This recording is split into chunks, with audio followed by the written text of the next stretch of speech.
Hello दोस्तों, नमस्कार। आप सभी दोस्तों का आपके अपने चैनल मैथ इन ईजीबी में आपका स्वागत है। जैसा कि आपको पता है, मैं आप लोगों के लिए आपके अपने चैनल इस मैथ्स इन ईजीबी में मैथ की क्लास लेके आता हूं, जो कि आपके आरआरबी एएलपी के लिए दोस्तों इस समय इम्पॉर्टेंट क्लास चल रही है।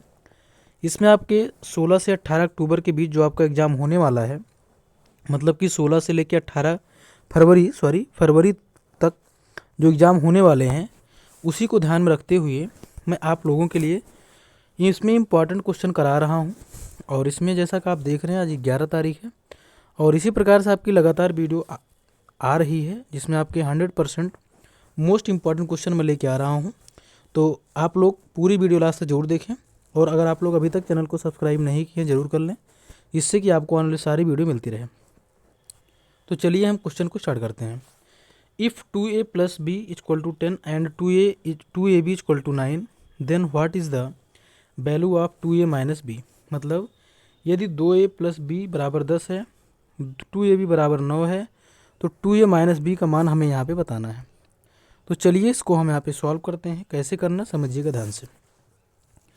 यहाँ पे पहले मैं आपको एक फार्मूला बताना चाहूँगा, जैसे कि a प्लस बी का होल स्क्वायर बराबर a माइनस बी का होल स्क्वायर यहाँ पर, और यहाँ पे हो जाएगा प्लस में 4ab। क्या हो जाएगा? 4ab। तो ये फार्मूला यहाँ पे हम यूज करेंगे। ये फार्मूला, ये वाला कैसे यूज करेंगे, चलिए मैं आपको इसको बताता हूँ। इसको समझिएगा। जैसे यहाँ पर हम लिखेंगे 2a प्लस बी का होल स्क्वायर, ये लिखेंगे, equal to 2a minus B का होल स्क्वायर, और फिर इसके बाद प्लस में 8ab। अब हमने यहाँ पे 8ab क्यों लिखा? क्योंकि यहाँ पे पहले से ही फार्मूले में 2 है, इसलिए 4 से मल्टीप्लाई होकर 8ab बना लेगा। अब हमें क्या करना है, इसी की वैल्यू रखना, क्योंकि हमें वैल्यू किसकी बतानी है? 2a माइनस बी की। इसकी वैल्यू हमें पता है, हमारे पास 10 है, तो 10 का स्क्वायर, यहाँ पे स्क्वायर है, स्क्वायर हो जाएगा, equal to 2a minus B. ये इसकी वैल्यू हमें निकालनी है, इसको हम यहाँ पे लिख लिए, और प्लस में 8ab। 8ab का मतलब यहाँ पे क्या समझिएगा ध्यान से। जैसे देखिए, यहाँ पे 2ab इक्वल टू 9 दिया है, देखिए ये लिखा हुआ है 2ab इक्वल टू 9, ये दिया हुआ है, तो ab इक्वल टू क्या हो जाएगा? 9/2, क्योंकि इधर आके भाग कर देगा। अब यहाँ पे ab की वैल्यू की जगह हम लिख देंगे यहाँ पे 9/2। अब चलिए इसको आगे सॉल्व करते हैं। तो 10 का स्क्वायर हमारे पास हो जाएगा 100, ये हो जाएगा 2a माइनस बी का होल स्क्वायर, और फिर यहाँ पर ये 2 चौके 8 और 9 चौके 36, ये बना लेगा 36। ठीक है, अब इसको हम आगे सॉल्व करते हैं।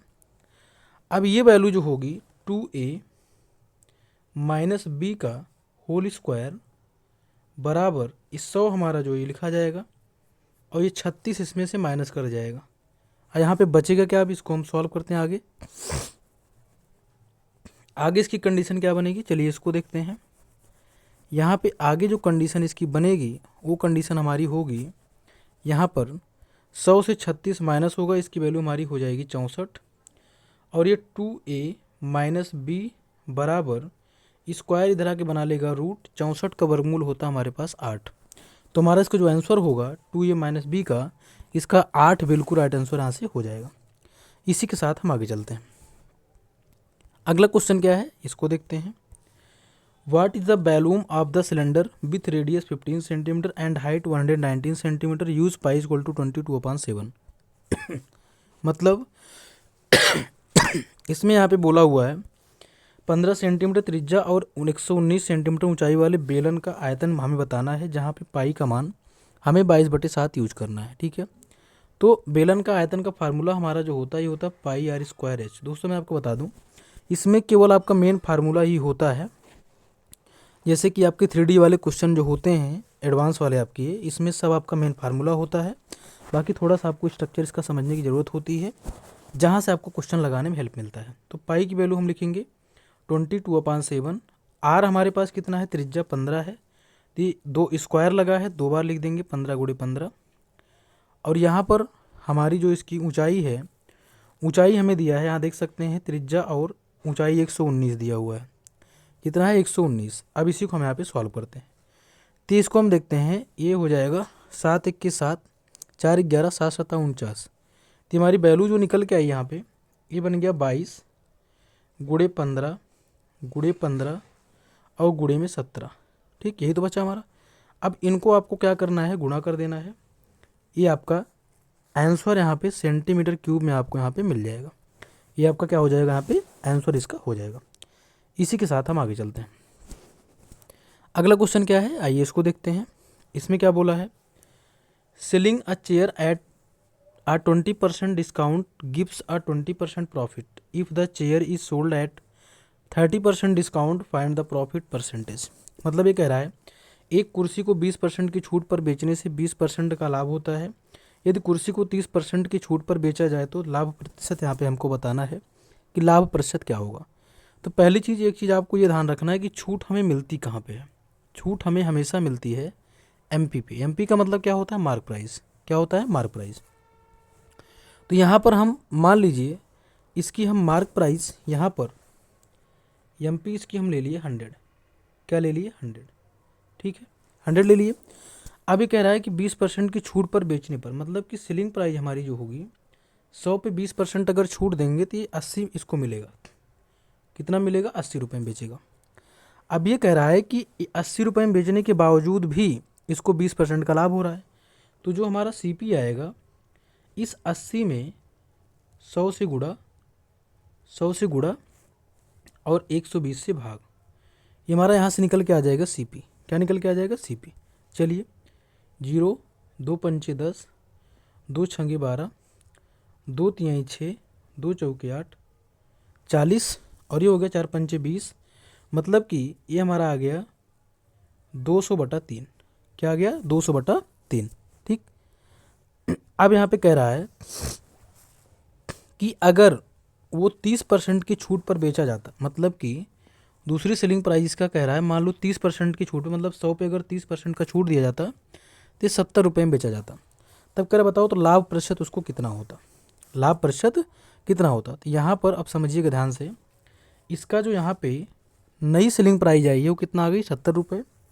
और इसका जो यहाँ पे सीपी था वो 200/3 है। ठीक है, तो लाभ हमारा कैसे निकलता है, लाभ हमारा निकलता है एसपी 70 है माइनस सीपी 200/3 है, गुड़े में ये लाभ हो गया, गुड़े 100, इसको 100 से गुड़ा करेंगे, 100 से गुड़ा क्योंकि लाभ प्रतिशत निकाल रहे हैं, बटे में सीपी।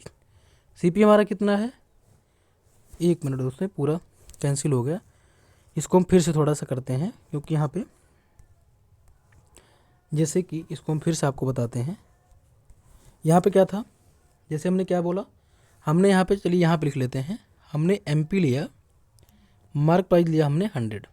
ठीक है, अब इसके बाद क्या कह रहा है कि 20% की छूट देता है तब बेचता है। तो एस पी हमारा कितना हो गया, 20% छूट देगा तो मतलब ये बेचेगा कितने में, 80 रुपये में।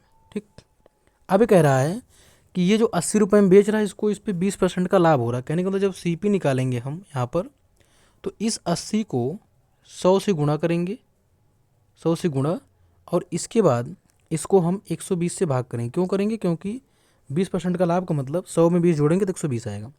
0 से 0 कैंसिल, 0 0 कैंसिल, 2 पंचे 10, 2 छंगे 12, फिर इसके बाद 2 तिहाई 6 और 2 चौके 8, यानी कि ये हो गया हमारा 40। क्या हो गया, 40। ये हो जाएगा 4 पंचे 20, 20 बटा यानी कि 200/3। तो सीपी हमारा जो है यहाँ पे ये आ गया 200/3, ये आ गया। अब चलिए हम आगे चलते हैं। अब कह रहा है कि अगर ये 30% की छूट पे बेचा होता, मतलब कि अब यहाँ कह रहा है कि इसका जो सेलिंग प्राइस है ये 30% छूट, मतलब 100 पे 30% छूट देगा तो 70 रुपये में बेचेगा।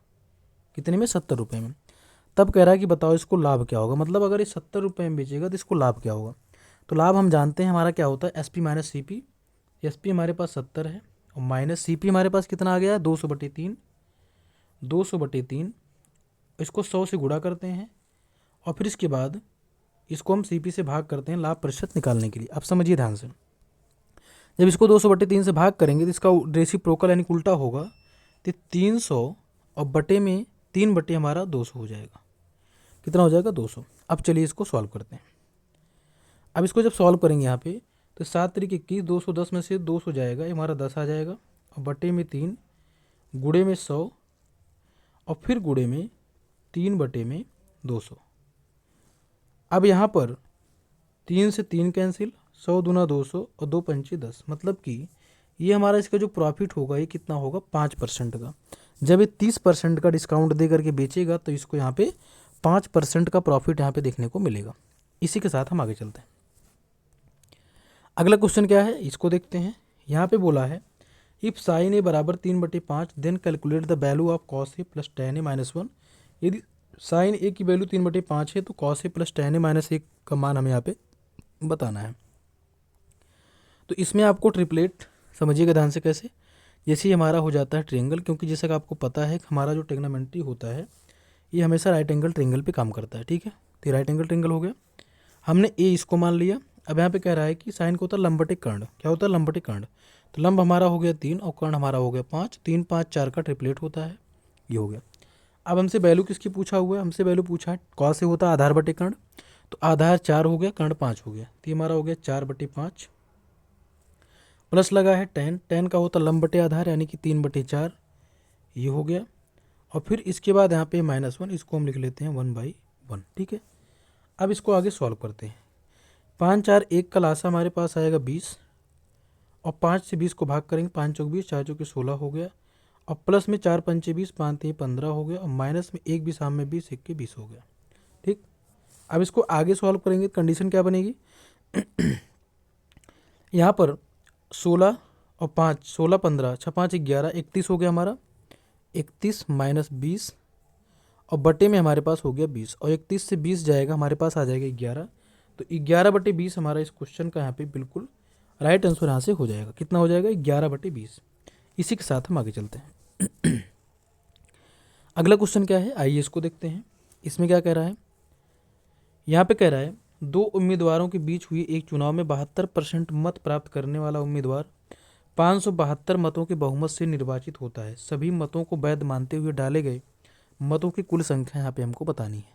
तो इसको कैसे करना है चलिए देखते हैं। इसमें जैसे समझिएगा ध्यान से, टोटल मत पड़ते हैं 100%, इसमें से 72% पाने वाला वो जीत जाता है 572 मतों से, ठीक है। अब समझिएगा ध्यान से, ये हमारा जो है यहाँ लिख लेते हैं, ये जीता हुआ है और ये हारा हुआ है, ठीक। तो अगर ये 72% पा गया जीतने वाला और ये हारने वाला तो कितना पाएगा? 72 8 80 200, मतलब कि 28% ये पाएगा, ठीक। अब इन दोनों के बीच में जो मत यानी कि वोटों का अंतर है वो कितने का है? 572 का। और इनके बीच में परसेंट के कितने का अंतर है? तो यहाँ पे 12 से 8 गया 4 और 6 से 2 गया 4, 44, मतलब कि ये 44% के गैप के बराबर है। मतलब 44% बराबर 572 के, समझिएगा ध्यान से। तो हमें क्या करना है, इस 572 को 100 से गुणा करना है और 44 से इसको भाग कर देना है। बस यही यहाँ पे वैल्यू हमें निकल के हमारी आ जाएगी। ये हो जाएगा 2 दूनी 4, 2 दूनी 4, ये 2 पंचे 10, 50 हो गया। 2 ग्राम में 22, 2 दूनी 4, 2 पंचे 10 ही हो गया, ठीक है। अब कितना हो जाएगा? 11 पचे 55, 2 57, 11 दूना 22, 52 हो गया। 52 और 25 कितना? 52 और गुणे में 25। अब इसको चलिए हम गुणा करते हैं। तो 25 दूना 50 और 25 पंचे 125, 5 130, मतलब कि 1300 टोटल इसके मत यहाँ पे पड़े हुए हैं। कितने पड़े हैं? टोटल 1300 मत पड़े हुए हैं। इसी के साथ हम आगे चलते हैं। अगला क्वेश्चन क्या है आइए इसको देखते हैं। यहाँ पे कह रहा है if the lateral surface area of a cube is 144 centimetre square then what is the length of its side. यदि किसी घन का पार्श्व पृष्ठ क्षेत्रफल 144 सेंटीमीटर स्क्वायर है तो उसकी भुजा की लंबाई कितनी होगी, हमें ये बताना है। तो दोस्तों अगर आप लोग अभी तक चैनल को सब्सक्राइब नहीं किए हैं तो कर लें, बेल आइकन दबा लें, आल पे क्लिक कर लें, जिससे कि आने वाली सारी वीडियो मिलती रहे। और वीडियो को दोस्तों अगर अच्छी लगी हो तो लाइक करिएगा। तो चलिए हम आगे देखते हैं। जैसे कि जो हमारा घन होता है इसका जो टोटल सरफेस यानी कि कह सकते हैं कि कुल पृष्ठीय क्षेत्रफल जो होता है वो होता है 6a² और जो पृष्ठीय क्षेत्रफल होता है वो होता है 4a², ठीक है। दोस्तों इस क्वेश्चन को ऐसे क्वेश्चन करने के लिए आपको फार्मूला याद होना बहुत जरूरी है, क्योंकि बिना फार्मूले के क्वेश्चन हो नहीं सकते। तो यहाँ पे हमें क्या करना है, जो हमारा पृष्ठीय क्षेत्रफल है वो हमारा यहाँ पे देखिए, यहाँ पे बोला है पार्श्व, यानी कि पार्श्व और कुल में दोनों में अंतर होता है। तो अगर पार्श्व बोल रहा है तो यहाँ पे हम लगाएंगे 4a², अगर कुल बोल रहा है तो वहाँ लगाएंगे 6a², ठीक है। तो चलिए इसको अब हम सॉल्व करते हैं। तो यहाँ पे हमने क्या कहा कि ये हमारा है 4a² इक्वल टू 144 ये हमें दिया हुआ है। अब यहाँ पर इसको अगर सॉल्व करते हैं तो a² बराबर हो जाएगा 144/4। ठीक है। अब ये स्क्वायर जो है, क्योंकि हमसे साइड पूछा है, ये हमारी इसकी साइड ही है, इसकी भुजा है। अब ये वर्ग इधर आके रूट बना लेगा, तो 144 का वर्गमूल 12 होता है और 4 का वर्गमूल 2 होता है। तो हो गया 2 छंगे 12। कितना हो गया? 2 छंगे 12 हो गया। ठीक। तो हमारा इसका जो आंसर होगा यहाँ पे 6 सेंटीमीटर, इसका बिल्कुल राइट आंसर यहाँ से हो जाएगा। इसी के साथ अगला क्वेश्चन, इसमें क्या है इसको देख लेते हैं। The ratio of two numbers is 7:4. If each number is increased by 12, the ratio of becomes 3:2. Find the sum of the numbers. मतलब दो संख्याओं का अनुपात 7:4 है। यदि प्रत्येक संख्या में 12 की वृद्धि होती है तो अनुपात 3:2 हो जाता है। तो संख्याओं का योगफल हमें यहाँ पे बताना है। तो कैसे करना, चलिए हम आपको बताते हैं। जैसे मान लीजिए पहली संख्या हमारी 7x है और दूसरी संख्या हमने ले लिया यहाँ पे 4x है। ठीक है, क्योंकि रेशियो में दिया हुआ है 12 की वृद्धि होती है, हमने 12 इसमें जोड़ दिया। अब सिंपल से इसकी वैल्यू कितना बन गई, यहाँ पे कह रहा है 3/2 बन गई। ठीक। अब सिंपल इसको हम सॉल्व कर लेते हैं इधर इधर। तो 2 का 7 में होगा 14x और प्लस में 2 का 12 में होगा 24, बराबर में 3 का 4 में होगा 12x और प्लस में 12 3 36। ये बना लिया। अब इसको माइनस करते हैं, 14 से 12 जाएगा, यहाँ पे 2x आ जाएगा और बराबर में 36 से 24 जाएगा, यहाँ पर 12 आ जाएगा। कितना आ जाएगा? 12। तो 2 से भाग करेंगे तो x का मान हमारा यहाँ पे आ गया 6। कितना आ गया? 6 आ गया x का मान। ठीक। हमसे पूछा क्या है, संख्याओं का योगफल बताओ। तो यहाँ पे पहली संख्या कितना थी? 7x, तो x वैल्यू 6 आ गई, 7 छंग 42 हो गया। और प्लस में दूसरी संख्या 4x, तो 6 चौके 24 हो गया। अब इसको जोड़ेंगे, यहाँ पे वैल्यू हमारी कितना बनेगी, ये हो जाएगा 4 2 6 और 4 2 6 हमारा हो गया 66। कितना हो गया? 66 हमारा इस क्वेश्चन का बिल्कुल राइट आंसर हो जाएगा। इसी के साथ हमारा यहाँ पे अगला क्वेश्चन, इसको देखते हैं। इसमें क्या कह रहा है, इसमें कह रहा है the average of 10 observation is 460। Later it was found that an observation was wrongly read as 42 instead of 142। Find the correct average. मतलब 10 परीक्षणों का औसत 46 है। बाद में यह ज्ञात हुआ कि एक परीक्षण को 142 के स्थान पर गलती से 42 पढ़ा गया था। सही औसत हमें यहाँ पे बताना है। ठीक है।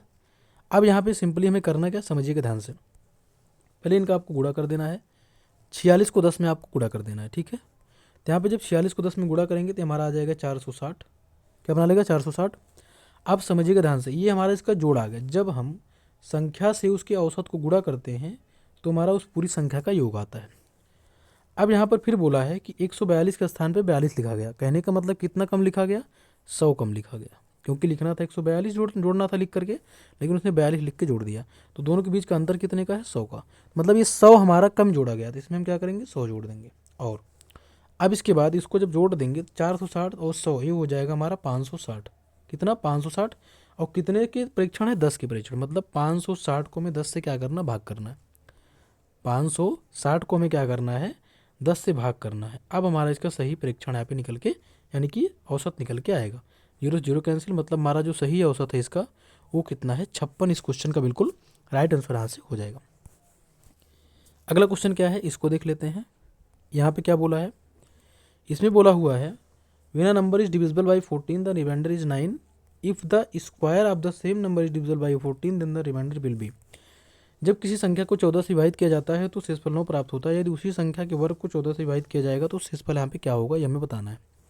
तो ऐसे क्वेश्चन को ऐसे करना, समझिएगा। आपको कुछ नहीं करना है, जो आपका शेषफल आया हुआ है, इसी का आपको वर्ग कर देना है। ठीक है। फिर इसको आपको इसी से 14 से विभाजित कर देना आपको। ठीक। तो कितना हो जाएगा? 14 पंचे 70, 14 पंचे 70 हो गया।